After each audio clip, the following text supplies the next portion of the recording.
আসসালামু আলাইকুম। জান্নাত কি?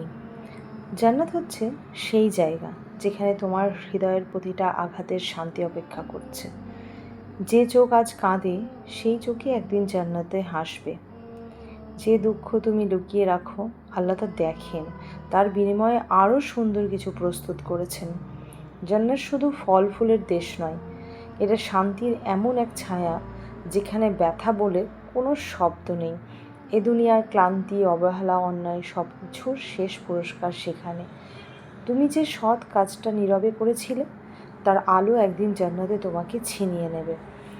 জান্নাত যাবে সেই হৃদয় যা দুনিয়ায় আঘাত পেয়েও কোমল ছিল। তুমি যতবার ইয়া আল্লাহ বলে নিঃশ্বাস ফেলেছ, সেই প্রতিটাই জান্নাতের পথে এক একটি পদক্ষেপ। জান্নাত এমন একটা জায়গা যেখানে আল্লাহ নিজে হাতে বলবেন, তোমাদের জন্য আজ আর কোনো দুঃখ নেই। এই দুনিয়া সাময়িক, কিন্তু জান্নাত তোমার চিরস্থায়ী বাড়ি। আমিন।